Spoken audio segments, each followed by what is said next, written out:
आइए आज एक बहुत ही दिलचस्प और प्राचीन कथा की गहराइयों में चलते हैं। आज के इस विश्लेषण में हम अधिक मास महात्म्य कथा के 9वें अध्याय पर चर्चा करेंगे। ये सिर्फ कोई आम कहानी नहीं है, बल्कि इंसानी फितरत, हमारे अहंकार और हमारे कर्मों के नतीजों को समझाने वाला एक बहुत ही गहरा मॉरल लेसन है। हम देखेंगे कि कैसे बस एक छोटी सी गलती एक बहुत बड़ी ब्रह्मांडीय घटना में बदल जाती है।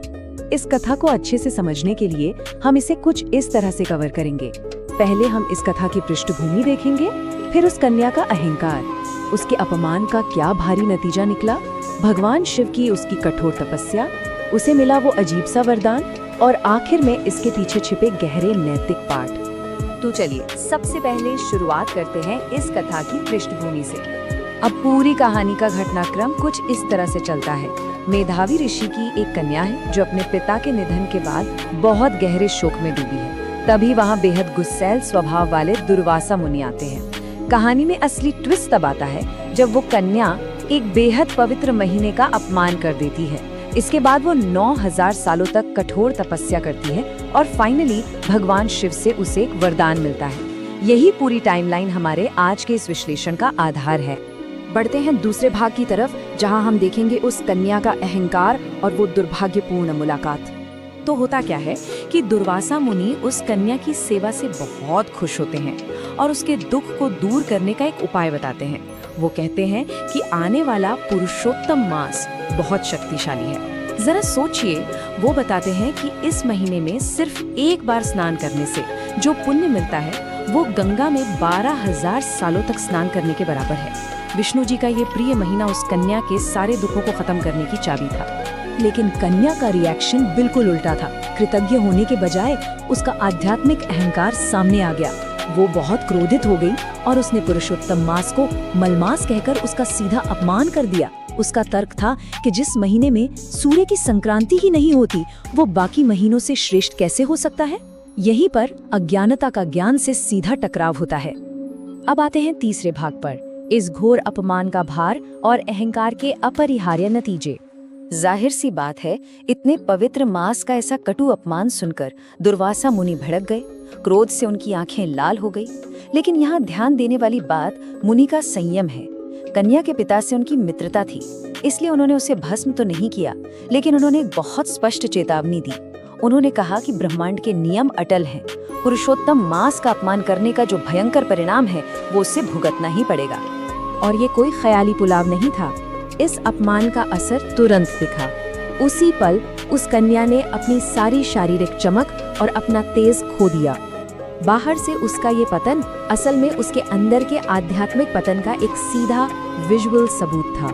और सच कहूँ तो यही वो टर्निंग पॉइंट था जिसने उसे आगे एक बहुत ही चरम कदम उठाने पर मजबूर कर दिया। चौथा भाग, शिव के प्रति कठोर तपस्या और भक्ति के मार्ग में आया बदलाव। 9000। जी हाँ, आपने बिल्कुल सही सुना। ये कोई छोटी मोटी अवधि नहीं है। ये उस कन्या की कठोर तपस्या के सालों की गिनती है। जब उसे समझ आया कि अपमान की वजह से उसका तेज छिन गया है, तो उसने तुरंत फल देने वाले भगवान शिव की आराधना करने का फैसला किया। 9000 सालों का ये संकल्प इतना इंटेंस था कि खुद स्वर्ग के राजा इंद्र भी घबरा गए थे। और ये कोई आम ध्यान या तपस्या नहीं थी। ग्रीष्म ऋतु में वो 5 धधकती हुई आग के बीच बैठती थी और सर्दियों में वो जमा देने वाले ठंडे पानी के अंदर डूबी रहती थी, जहाँ सिर्फ कमल की तरह उसका चेहरा बाहर होता था। मतलब उसने अपनी शारीरिक और मानसिक सीमाओं को बिल्कुल पार कर दिया था। अब देखते हैं 5वां भाग, वो त्रुटिपूर्ण वरदान और जल्दबाजी का क्या खतरा होता है। तो 9000 सालों की इस भयानक तपस्या के बाद फाइनली भगवान शिव प्रकट हुए। कन्या का दुर्बल शरीर फिर से जीवंत हो गया। लेकिन यहीं पर एक बहुत बड़ी मनोवैज्ञानिक चूक हो जाती है। भगवान शिव को सामने देखकर वो इतनी ज्यादा खुश और एक्साइटेड हो गई कि उसने बिना सोचे समझे हड़बड़ी में लगातार 5 बार एक ही वरदान मांग लिया कि उसे एक पति चाहिए। बस इसी एक जल्दबाजी ने उसकी किस्मत को हमेशा के लिए एक जटिल सांचे में ढाल दिया। यहाँ पर आप उम्मीद और ईश्वरीय वास्तविकता के बीच का फर्क देखिए।